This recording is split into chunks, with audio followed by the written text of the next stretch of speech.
It was a calm evening when my wife, Zara, finally decided to speak. For months, we had been growing apart, tiny arguments chipping away at the closeness we once shared. I expected another small disagreement, another moment of irritation. But what she said next left me frozen for a second. "I want an open marriage," she announced, her voice firm and cutting.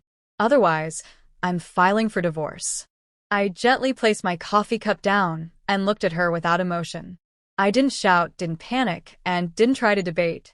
Instead, I simply nodded and replied, "Okay, I hear you." Zara blinked in surprise. She had braced herself for anger, tears, maybe even a shouting match, but all she saw was calm. "Do you even understand what you're agreeing to?" she pressed, disbelief slipping into her voice. "I understand completely," I said. "And I also understand that marriage is built on trust, respect, and boundaries. If you want something I can't give, then we both have choices to make." She scoffed, irritated that her ultimatum didn't spark the chaos she expected. "You're really just sitting there like nothing happened? Most men would lose it." "I'm calm because clarity is more valuable to me than conflict," I answered. "You've stated what you want. Now I'll decide what I want." Over the next several days, Zara continued pushing the idea. She hinted at new people she wanted to meet and opportunities she wanted to explore. I listened quietly, nodded when appropriate, and didn't try to stop her. Meanwhile, I started making my own choices, quietly. I reconnected with old friends, revived hobbies I had put on hold, and began investing my time in things that genuinely brought me peace. I realized that if she wanted an open marriage, she'd have to pursue it without my involvement. I wasn't taking part in it.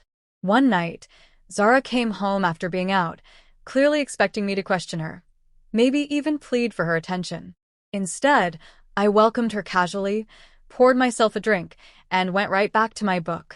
She stared at me, clearly thrown off. "Aren't you going to?" she started. "No," I said calmly. "I won't argue about choices I don't support. You wanted freedom. You have it. And I'll take my freedom as well." Days slipped into weeks, and Zara began noticing something different in me, a calm confidence she hadn't seen in a long time.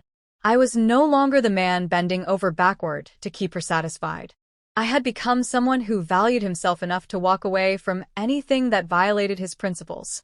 Gradually, she realized her ultimatum had backfired.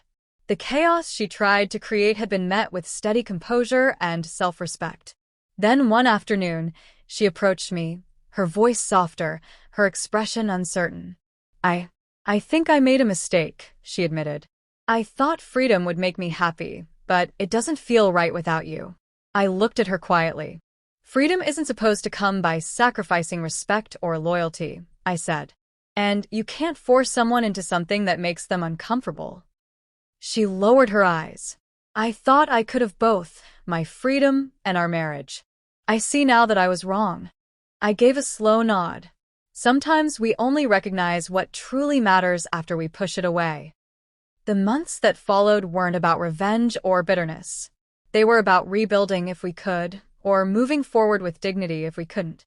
Zara and I eventually settled into a new rhythm. It wasn't the same as before, but it was grounded in honesty and mutual understanding. She learned that manipulating situations to fit personal desires doesn't guarantee fulfillment. And I learned that calm, deliberate responses can carry more strength than anger or impulsive reactions.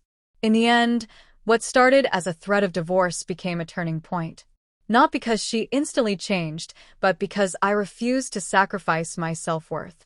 My calmness didn't just alter the conversation, it altered her perspective. And most importantly, it reminded me that the strongest relationships are built on clear boundaries, shared values, and a solid sense of personal worth. Getting through the storm without losing myself was the true victory. I realized that sometimes the most powerful reaction isn't confrontation, it's steady, unwavering self-respect.